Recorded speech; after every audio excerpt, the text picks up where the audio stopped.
Le parc naturel marin du bassin d'Arcachon, vous connaissez, c'est un conseil de gestion, c'est un avis qui est donné positif ou négatif sur tous les dossiers qui concernent le plan d'eau.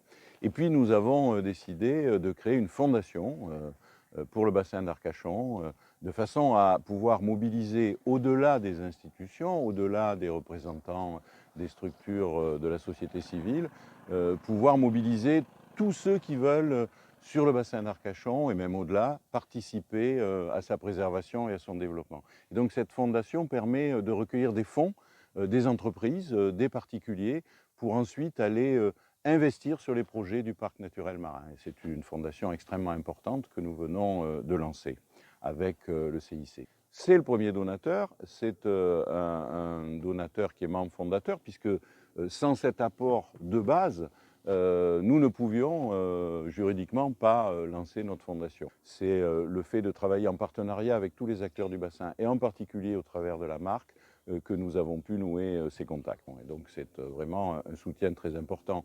Et maintenant, bien évidemment, toutes les entreprises du bassin, tous les particuliers qui souhaitent participer à ce grand projet pour protéger le bassin tout en s'assurant que tous les habitants y vivent bien, eh bien, ils peuvent financer cette fondation avec une défiscalisation, bien sûr, comme pour toutes les fondations de ce genre. Ces fonds, ils viendront abonder ou bien abonder des projets portés par le parc marin, ou bien ils viendront sur des projets sur lesquels il ne peut pas y avoir de financement public, ou il n'y en a pas assez, et donc des projets nouveaux qui pourraient être financés par cette fondation.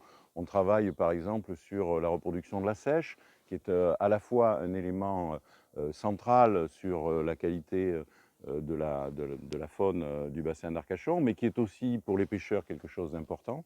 Donc par exemple, on peut aller financer un travail d'écloserie là-dessus. On peut aller financer des études sur l'hippocampe, par exemple.